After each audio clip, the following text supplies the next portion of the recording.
Coming up. I developed a autoimmune condition. For 2 years, it was very painful and uncomfortable. And on top of that autoimmune condition, I had a bunch of other symptoms. There is no relationship of health without mental health, and there is no mental health without physical health. We know for a fact that junk food causes depression and anxiety. That's settled. I would find a dysfunctional relationship that was stressing them out chronically. And so I would just apply what I learned, and their relationship would get better, and then their bodies would get better.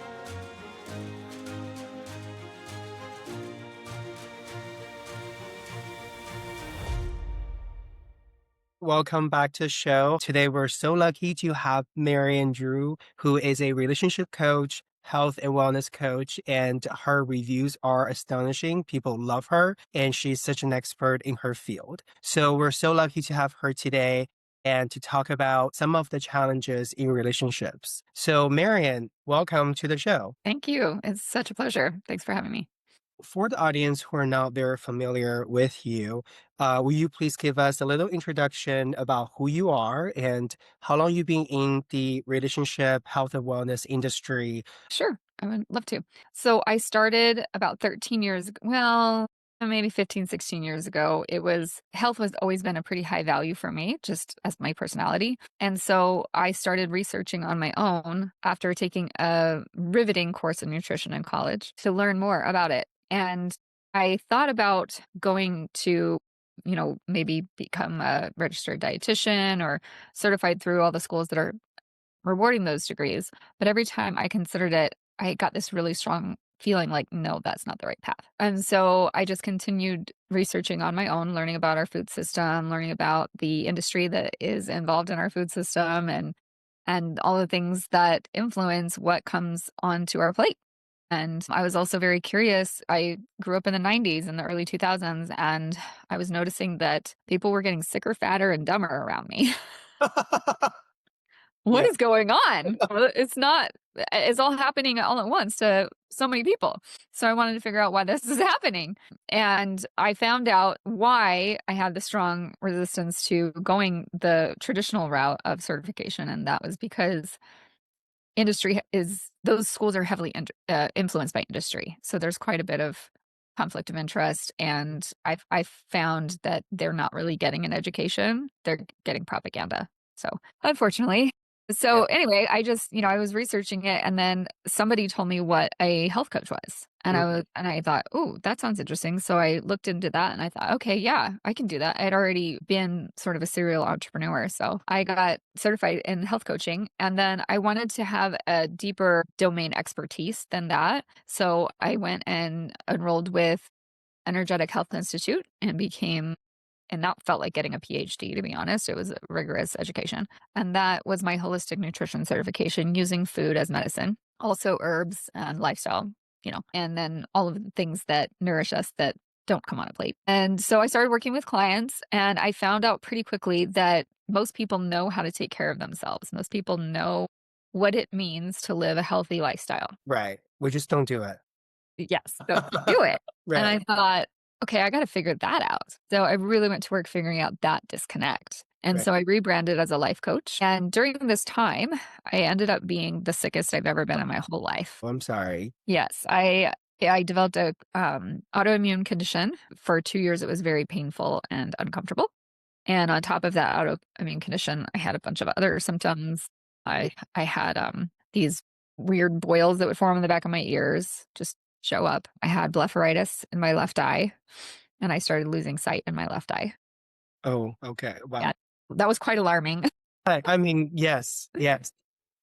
So I thought, okay, what the heck? I'm a health coach, and my body is falling apart. So I tried to address it with all the things I had learned in health coaching school and in holistic nutrition school, and herbs, food elimination diets, acupuncture, chiropractic. I saw a naturopath, and nothing was really moving the needle until I had a very courageous and loving coach who helped me to face what I didn't want to face because I didn't know how to face it. And that was that my marriage was in the toilet. And the mental and emotional stress because of what was going on there was making me very ill. So once we were able to face that and get the right guidance and mentorship to transform our marriage into something that actually is functional and healthy, my Yeah. body healed really quickly. That's amazing. We're gonna have to come back to that. I'm a firm believer, like, if you don't address your emotions, that will turn It into manifests.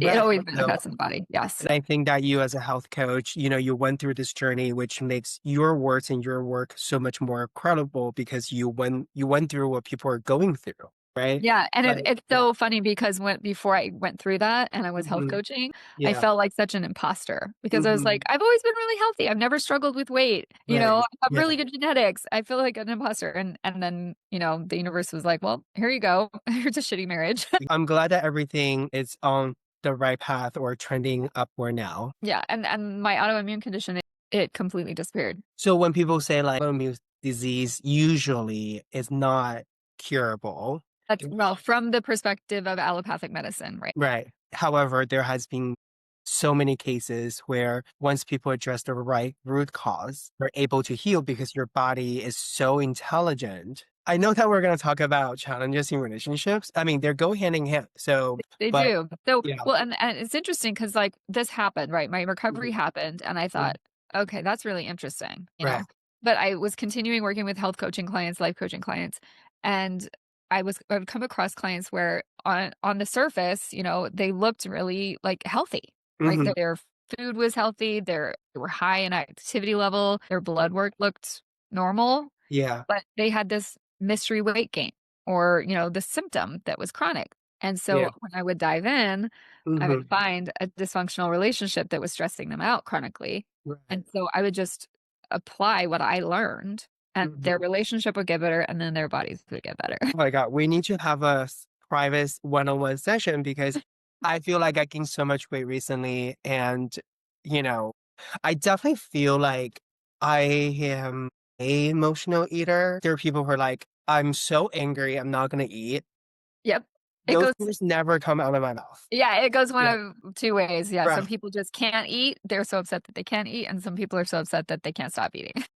But I just love to, I think food make me feel safe. Yes. Like, If they have this association, especially if you're from a culture where, you know, love meant mom's feeding me food, then yeah, you'll have that strong association with food. And then, by the way, carbohydrates create a lot of serotonin, and serotonin makes us feel good. that's all I eat.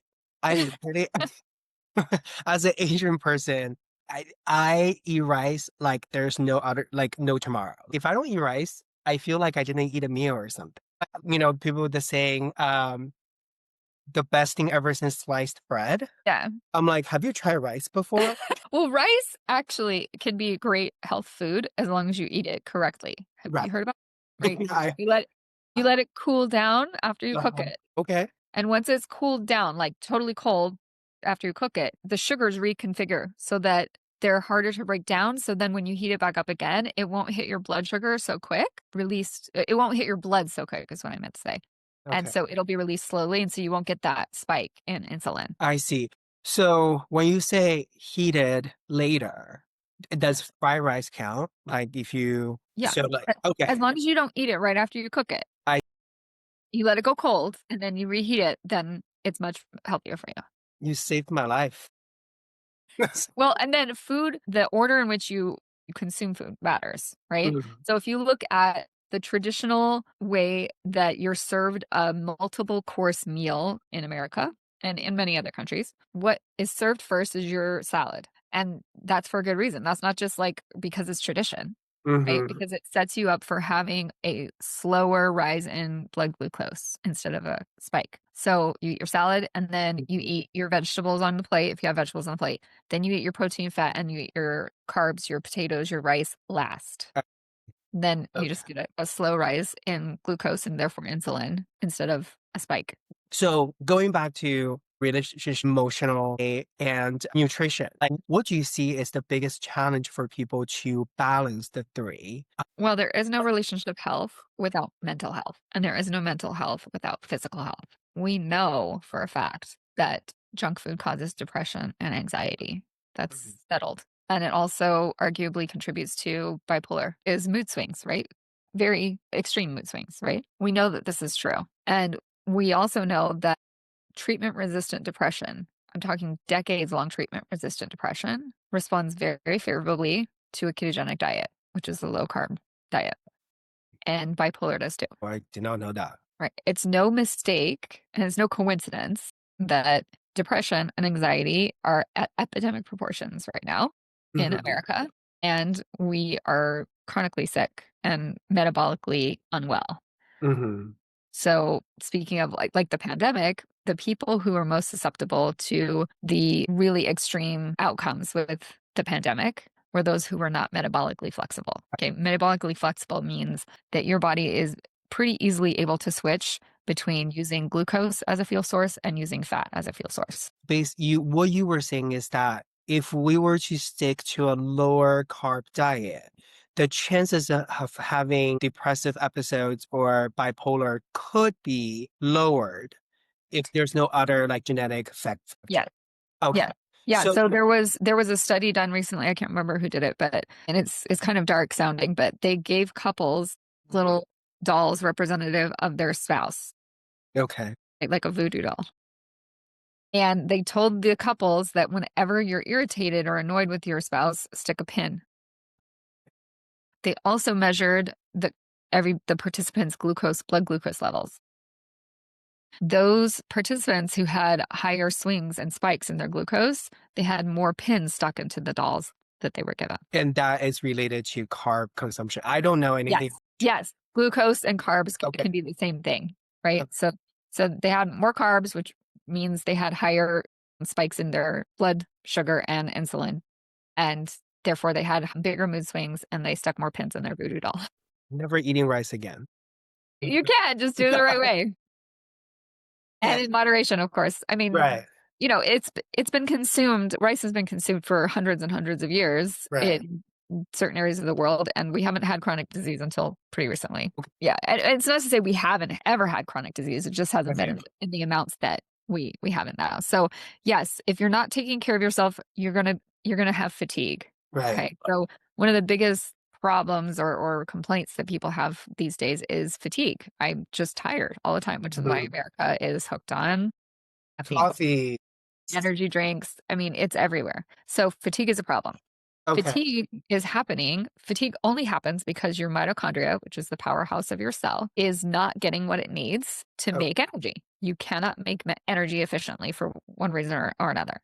So when people are fatigued, they're grumpy, they have less patience, and they have less ability to pause and pull back on their triggers and the temptations that they have, the temptation to react instead of respond. So fatigue is a real big barrier against having great relationships. And fatigue, if you look in any medical textbook, is listed as a symptom in every single pathology in that textbook. right. Right. I mean, if you like Google WebMD for anything that you're going through, fatigue is always Yep. in every single symptom for sure. Right. And fatigue just means that your mitochondria cannot make energy as efficiently as it's supposed to. Okay. And what's the fastest cure? Like how do I feel very fatigued right now. And we talked about why I'm so fatigued.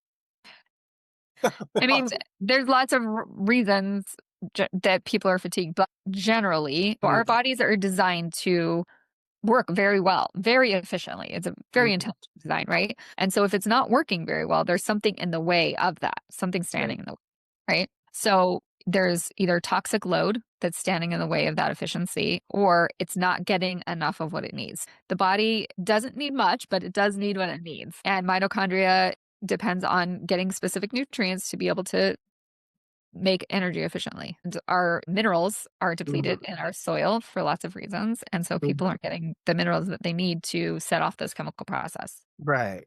Oh, I see. So you're saying the food itself comes with less nutrients and minerals. Correct. Okay. So I guess it's supplements. Are supplements the cure of it all? Like I live on superfood supplement. Yeah, Uh, supplements are a great way to make up the deficit in our food supply, and then eating organic as often as you can. Does your body recognize the nutrients that supplements provide? It depends on the quality of the supplement, right? It Okay. depends, and it mostly depends though on what is the status of your digestion, right? So you Right. are not what you eat. You're not what you eat. You No. are what you can absorb. How do I know what I can observe? How do you feel? Are you fatigued? Where do we begin? There are tests for that. You can go get Okay. blood tests and see what your mineral levels are. You can get a hair analysis that tells Mhm. you that can tell you a lot of information actually My about hair? it can give you a lot of information about your mineral status, vitamins, that kind of thing. And you can just get that tested by any as long as you request the right test, you can Mhm. find out how efficiently your body is uptaking vitamins. If your digestion is not great, right? So Mhm. if you have chronic constipation, constant bloating, constant diarrhea, or fluctuation of the three, then your digestive system doesn't do very well. And so my recommendation for people who are already in a disease state and their digestion is not back to balance is to go get IV infusions of vitamins because that just bypasses the digestive system and gets it right into your cells, Maybe I should consider that. Okay. So, especially after a bender. but I mean, I but did it the other but day. Yeah. like for example, I recently had a client come back to me after um he had some life complications that he was dealing with, and he was doing really well with me and recovering from alcoholism. Mm, And then he came back to me and he had relapsed. And mm. so I told him, "Look, you want to take the edge off of this hangover and the withdrawal symptoms, go get an IV." And he was like, yeah, I'm doing that today." I don't think I've ever done it. Well, and especially because so alcohol is really tough on your liver. So if you take herbs like milk thistle, burdock Mhm. root, dandelion root, those are great for supporting your liver to detox quickly from. Another vegetable that I started to drink in the morning is celery juice. It's pretty amazing, isn't it? For liver detox. Okay, good. We love celery juice. Wow. So, what you eat impact your mental health, and your mental health impact your relationship. Absolutely. Let's use me as example. I'm okay majority of the time. My body sometimes still want to perform in a social setting. And then I feel after that, I feel exhausted. Well, I would say, and I always say this, the number one thing you can do that's is just the easiest adjustment that would impact your physical, mental, and relational health is sleep. You're the second person on the show who talked about it. You just get your sleep. Yeah, it really is that important. We know that without sleep, we can't mediate negative emotion. Nobody can. Okay. So if you haven't slept and somebody says something or does something that's a little bit irritating to you and you get that rush of or that hit of negative emotion in your nervous system, if you've slept, you'll be able to resist reacting to that hit on your Mm, nervous system. And you'll be able to go, hold on. But right. if you haven't slept, you can't. It just comes out. We have some experiments that teach us a little bit about this. So people call it ego depletion.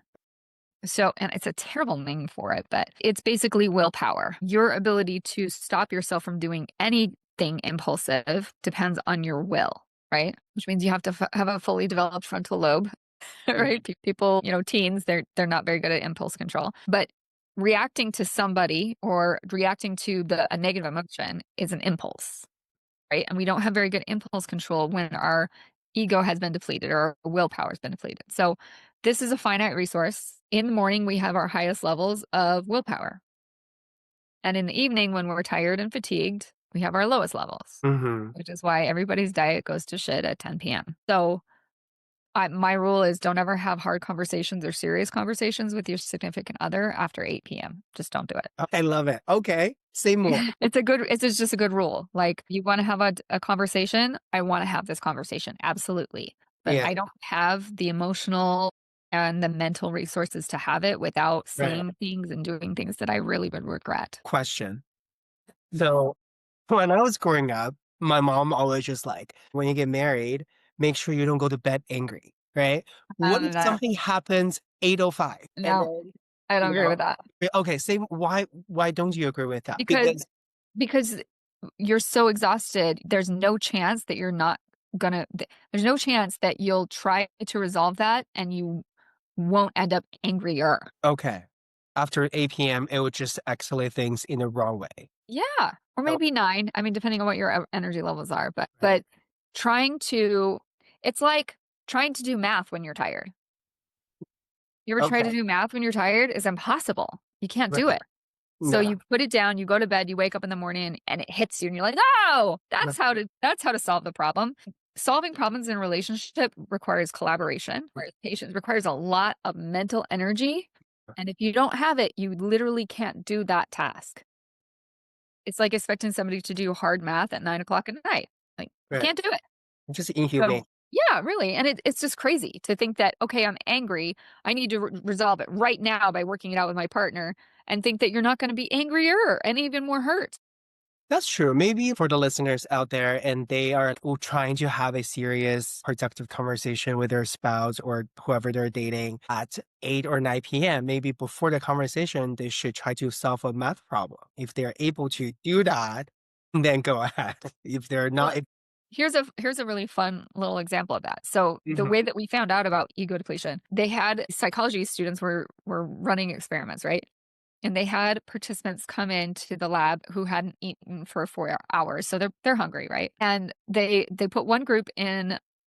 They put each group, two groups, in a room with a plate of radishes and a plate of freshly baked cookies, Mm, chocolate chip cookies. Okay. One group they said have as many cookies as you want. Please don't have any radishes. And then the other group they said have as many radishes as you want. Please don't have any cookies.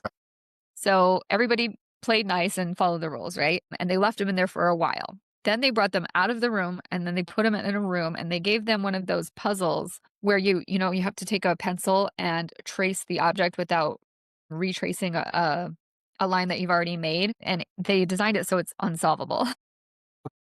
And they said they gave each group time to try to solve this unsolvable mind teaser. Which group do you think persisted longer before they gave up? cookie one, Yeah. because the sugar, right? Yeah. No, not because of sugar, but because they didn't use up all their willpower trying to stay away from the cookies. Okay, right, because it's limited. Right. They didn't use up all their mental power trying to get themselves to say no to the cookies. So they had more power to try to persist in the problem. So if you Right. take this to a couple, right? You've been working on all kinds of problems all day, trying to be a good boy and not eat cookies and not drink in the middle of the day or whatever it is, right? And so by the end of the day, all that's used up. And then you want to try to persist in solving a pretty complex problem with you and your significant other. Good luck. Right.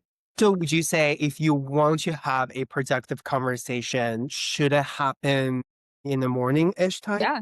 Yeah. Okay. After you have your coffee, if you need it. But Right. yeah, like, or midday or just when you're fresh. Okay. Preferably after food. Yeah. I mean, it depends though on like what your metabolic health is. If you're fasting, you Mhm. wouldn't eat. But yeah, it just kind of depends on that too. If just say hypothetically, a conversation has to be had before the next morning and it's 8 p.m., how should we proceed with a conversation to avoid the lowest level of negative impact on the relationship? Well, we got to be able to set some really good ground rules and try to follow them as best as we can and give each other grace when we temporarily lapse in our ability to follow those. So, for example, our ground rules for fighting are we don't get to say never always. They're not accurate most of the time. We focus on I statements, not you statements, right? We say I feel, we focus on emotions and needs as best we can. Mm, But if for momentarily somebody has a lapse and they go, but you owe, and then maybe you catch yourself, then there's got to be some pause where we have a little bit of space where like, you're like, oh, and the right. other person goes, yeah, I know. Just take a second. Mm, There has to be some kindness. Like, I know you didn't mean to do that. I'm going to give you some space to reset your nervous system before we proceed. Like we have to go slow and we have to give space for people to breathe mhm. when elevation when emotions get elevated, and it's pretty easy to tell if yourself or somebody's emotions are getting elevated. Like, you can see it on your face, you can hear it in the tone of your voice, you can see it in your physiology. It's pretty easy, and as long as you're willing to respond to those cues and not brush them aside and go, oh, this is not a big deal, really respond to those cues and be like, okay, do we all need to just take a beat, take a breath? But the Absolutely. only way we can do that Yeah. is if we have a collaborative sort of environment. So a lot of the couples that I work with, or just the people I work with, very, very consistently, the environment of the relationship is adversarial. Okay. And it's just like, the way that they see each other, it's the way that they look at each other is this person is my opponent. And we have a zero sum game all the time. And Mhm. it's always somebody's going to win and somebody's going to lose. Okay. And that will never work. Right. Even if you are fresh and rested, that never works. When two people like fall in love, you see them fall in love, and then fast forward 10 years later, they hate each other's guts, right? Yeah. How do we get there? So in the beginning, and I can't remember the technical term for this, but in the beginning, we have a temporary drop of all of our egoic protections and walls and hypervigilance and just trying to protect ourselves. But it doesn't last, right? And most of us when we're in love and that we have this euphoric feeling, we're only seeing through tunnel of Mhm. just the positive aspects of the person. And we're ignoring the negative aspects do show up. We call them red flags. And when we're in love, we're all very engaged in self-deception and pretending that those are those are insignificant. So we're really looking through the knothole of euphoria, right? Right.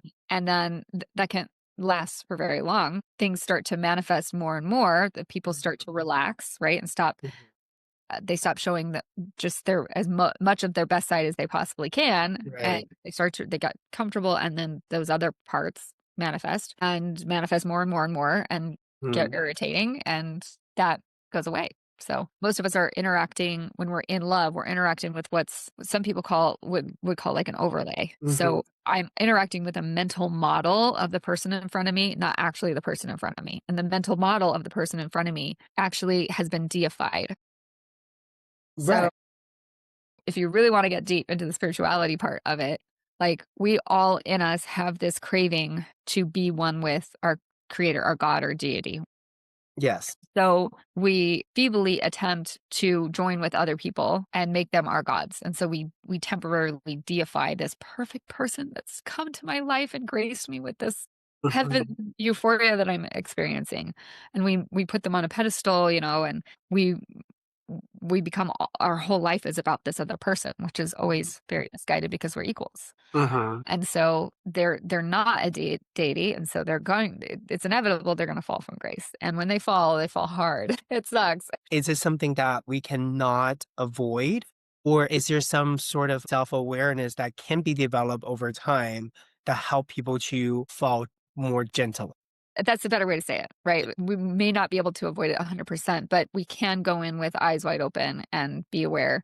And that's just working on your own self-awareness and really working Mhm. on not allowing yourself to engage in self-deception as best you can, because self-deception is what creates that. I feel like we need another episode to talk about how to see what's self-deception versus how you truly feel. Because when you say self-deception, sometimes people have a hard time to distinguish what's real and what's fake, right? Yeah, yeah, Because people do. right. One of the best hedges we have against self-deception is by measuring or what's the word? Comparing our reality to a trusted friend or a Mm, coach or a therapist. They're right, not emotionally entangled, so right.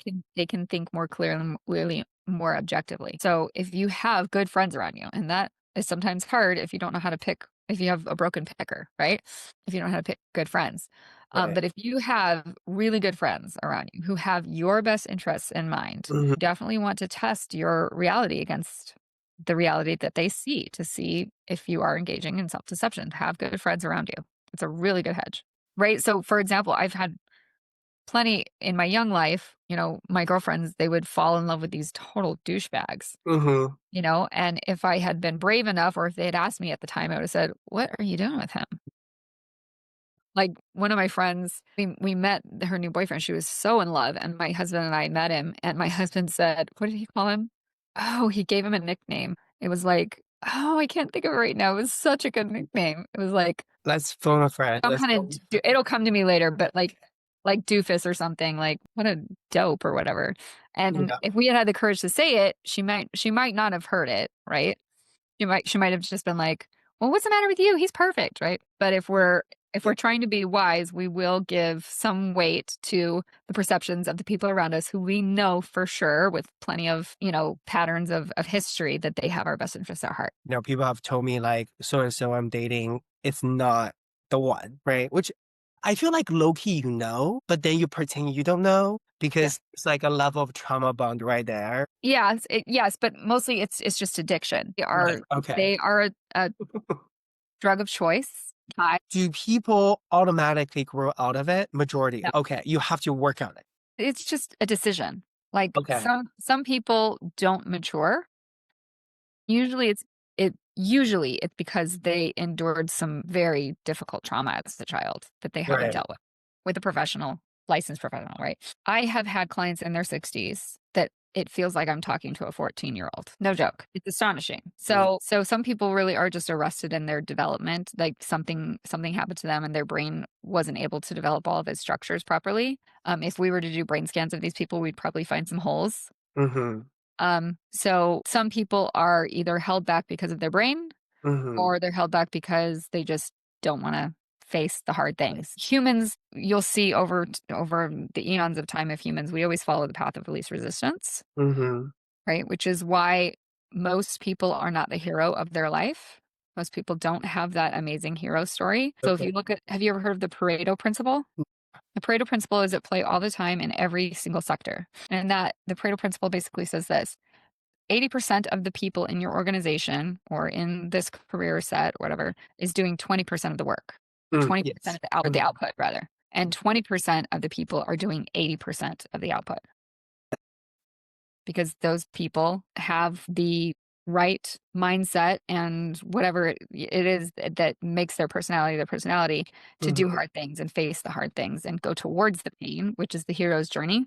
The hero's journey is going towards the pain, and most people are going away from pain. I see. That makes sense. I feel like sometimes on this healing journey, I feel I'm the only person who feel this way. You look around and you see people are having fun. They are in seemingly healthy relationships and they're eating okay. They're like have a social life.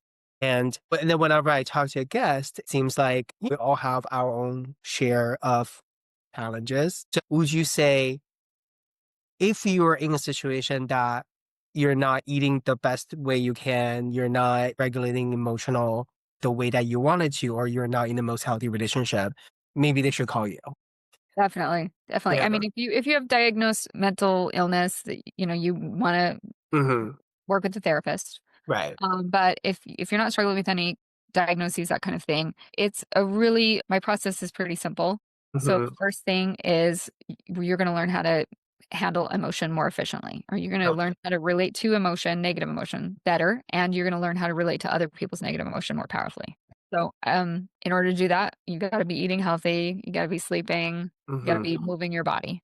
Those are pretty foundational, right? And then along with that, the tool for getting yourself out of self-deception. I teach my clients how to expertly navigate their brain. So I just jump in the brain of my client Hmm. and I teach them how to find out what perception, what program Hmm. of judgment or filter or interpretation of their reality is running the show. And then teach them how to empty out that perception, release it, and then invite in a higher perception, one that is more likely to get them the result that they want so that they can show up with intention and responsiveness instead of reactivity. I love that. So if people want to find you, how do they contact you? Sure. So they can go to my website, meriandrew.com. My name is spelled a little different. So it's Merianne Drew.com. And you can schedule a complimentary discovery call there. So that is just a one-on-one conversation where you get a chance to have somebody really listen to you about what's going on in your life. And my gift on that call is the gift of clarity.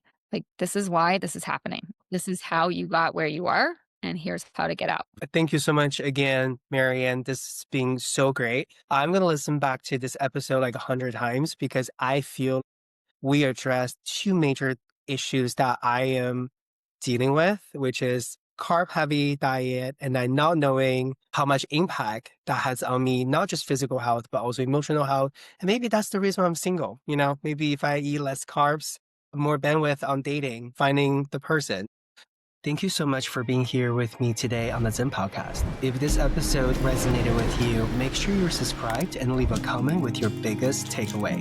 That's how we grow this community and get these conversations in front of more people who need them. And if somebody came to mind while you're listening, please do make sure to send this episode to them. You can also find me on TikTok, Instagram, YouTube, Apple Podcasts, and Spotify. All linked below. Until next time, stay sharp, stay intentional, and be good.